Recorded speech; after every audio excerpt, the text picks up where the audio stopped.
आज से 6 साल पहले 11 मार्च सन 2011 के दिन नागपुर की 23 साल की एक इंजीनियरिंग स्टूडेंट मोनिका किरणा पोरे की सरेआम एक मार्केट में कुछ लोगों द्वारा हत्या कर दी गई थी। हत्यारों ने उसको भरी दोपहर में चाकुओं से गोद दिया था। यही नहीं, इसके बाद वहीं पर एक नल से अपने हाथ भी धोए थे। हत्या के समय वहां पर कई सारे लोग इकट्ठा होना शुरू हो गए थे, मगर कोई भी मोनिका की मदद करने की हिम्मत नहीं कर सका। हत्यारों ने लोगों को एक चेतावनी भी दी थी कि कोई इस हत्या की गवाही नहीं देगा। मोनिका कुछ समय तक वहीं पड़ी तड़पती रही और तभी एक हिम्मती आदमी ने आकर उसको उठाया और नजदीकी अस्पताल में भर्ती किया, जहां पर डॉक्टरों ने उसको मृत घोषित कर दिया। इस हत्या के बाद पुलिस को करीब 1 महीने का समय लगा, क्योंकि मोनिका का दूर दूर तक किसी से कोई विवाद नहीं था। हत्या के बाद लोगों ने जगह जगह पर प्रोटेस्ट किए और पुलिस के ऊपर भी जबरदस्त प्रेशर था।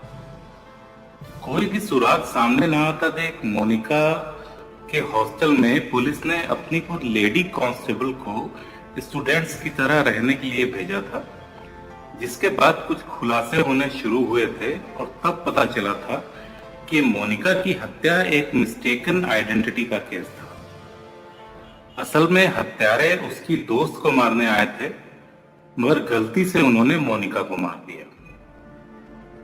ये कुछ सुपारी किलर्स थे जिन्होंने श्वेता के पिछले बॉयफ्रेंड कुणाल जायसवाल को श्वेता को मारने के लिए भेजा था और मर्डर प्लान एग्जीक्यूट करने से पहले इन्होंने श्वेता की रेकी भी करी थी। मगर उस दोपहर मोनिका उसी समय अपने हॉस्टल से निकली जिस समय श्वेता को निकलना था। मार्च में, जैसा कि नागपुर में बहुत ज्यादा गर्मी और बहुत धूप होती है, जिसके चलते मोनिका ने अपने चेहरे पर एक दुपट्टा लपेटा हुआ था। हत्यारे जो कि श्वेता को मारने आए थे, उनको लगा कि ये लड़की श्वेता है और उन्होंने उसकी बुरी तरह से हत्या कर दी और भाग गए। रीवा मध्य प्रदेश में पिछले साल 23 जून की रात हुई 22 साल के वेटरनरी स्टूडेंट अनुराग चौकसे की हत्या की वारदात भी करीब करीब ऐसी ही थी। अनुराग की हत्या रात के 9:30 बजे के आसपास हुई थी। हत्यारे गिनती में 10 से 12 बताए जा रहे थे, जिन्होंने अनुराग की पीठ पर 7 से 8 बार चाकुओं से वार किए थे और जब वहां पर लोगों का जमावड़ा लगना शुरू होने लगा तो उन्होंने चाकुओं की नोक पर लोगों को धमकाते हुए वहां से निकल गए। रात का अंधेरा और हत्यारों के नकाबपोश होने की वजह से कोई भी उनको पहचान नहीं सका था। अनुराग को तुरंत संजय गांधी मेमोरियल हॉस्पिटल में भर्ती किया गया, जहां पर सुबह 7 से 8 बजे उसको डॉक्टर्स ने मृत घोषित कर दिया। अनुराग 10 दिन पहले ही कठुलिया के जगदीश कुशवाहा के घर में किराए का कमरा लेकर शिफ्ट हुआ था। हमला और उसके बाद अनुराग के मृत घोषित किए जाने पर बहुत से मेडिकल छात्र हॉस्पिटल के बाहर धरना देने पहुंचे थे और हत्यारों की गिरफ्तारी की मांग की थी। अनुराग विदिशा जिले के गंजवा सोदा के रोजरू गांव के निवासी स्वर्गीय अशोक चौकसे का पुत्र था। रात को उस पर हुए हमले के बाद ही उसके घर वालों को सूचित कर दिया गया था और वो लोग भी सुबह 11 बजे अस्पताल पहुंच गए थे। अनुराग के चाचा देवेंद्र चौकसे और छोटे भाई अनिल चौकसे का कहना था कि अनुराग बहुत ही सरल स्वभाव का था। ऐसे में उसके ऊपर इस तरह की हमले की बात समझ में नहीं आ रही है। अनुराग के दोस्तों का भी यही कहना था कि अनुराग का कभी भी किसी से झगड़ा होते नहीं देखा गया, फिर किसने उसकी इस तरह बुरी तरह हत्या करवा दी। वेटनरी कॉलेज के फर्स्ट ईयर में पढ़ाई करने वाला अनुराग हॉस्टल कॉलेज में न मिलने की वजह से किराए के मकान में रहता था। सुनने में आया था कि ये हत्यारे उसका कमरा ढूंढते हुए पहुंचे थे। सूत्रों के अनुसार करीब आधे घंटे तक ये खूनी खेल चला था, मगर किसी को कानों कान खबर ही नहीं हो पाई और जब तक लोगों को कुछ पता चला तब तक ये हत्यारे अपना काम कर चुके थे। सुबह अनुराग की मौत के बाद जब उसकी बॉडी को पोस्टमार्टम के लिए भेजा जा रहा था, तब उसके कॉलेज के छात्रों ने इसका विरोध किया और पोस्टमार्टम न होने की मांग करने लगे। जब पुलिस ने आश्वासन दिया कि वो हत्यारों को जल्द से जल्द पकड़ लेंगे, तब छात्रों ने अनुराग की बॉडी को पोस्टमार्टम के लिए ले जाने की अनुमति दी। इस हत्याकांड की कहानी को लेकर पुलिस को आड़ी चोटी का जोर लगाना पड़ा। पुलिस ने अनुराग के रूममेट आलोक भदौरिया से पूछताछ की। इसके अलावा लव एंगल भी टटोला, मगर कुछ भी हाथ नहीं आया।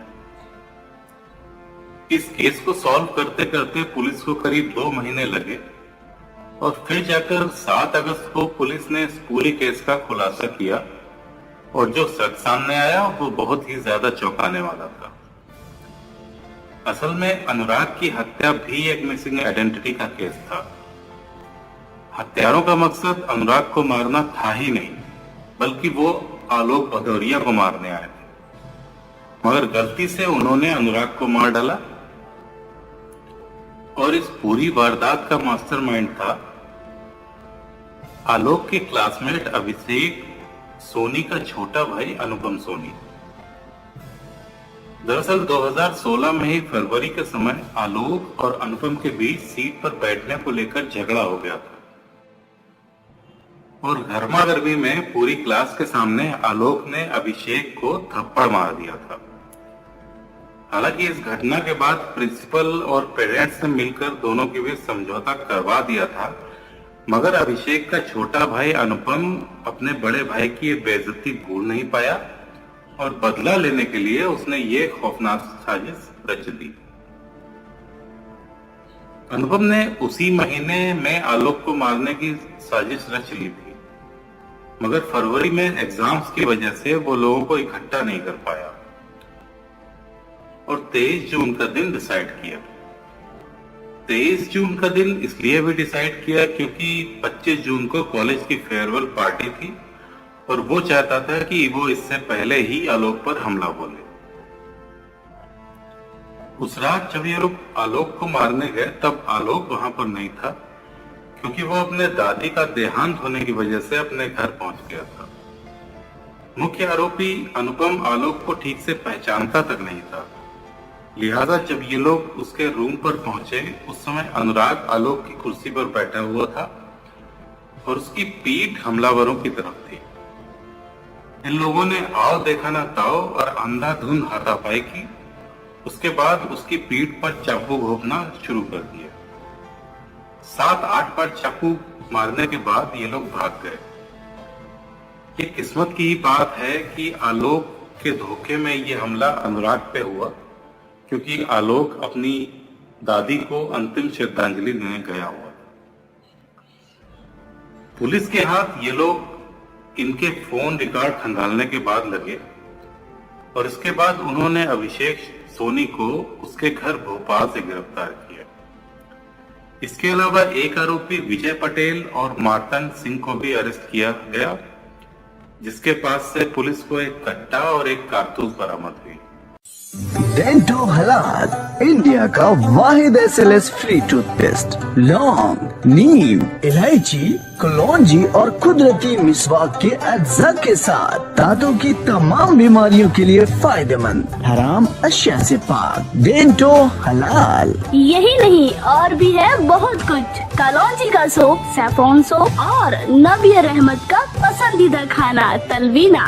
याद रखिए, हमारे प्रोडक्ट्स हैदराबाद के तमाम हलाल स्टोर्स पर दस्तयाब हैं।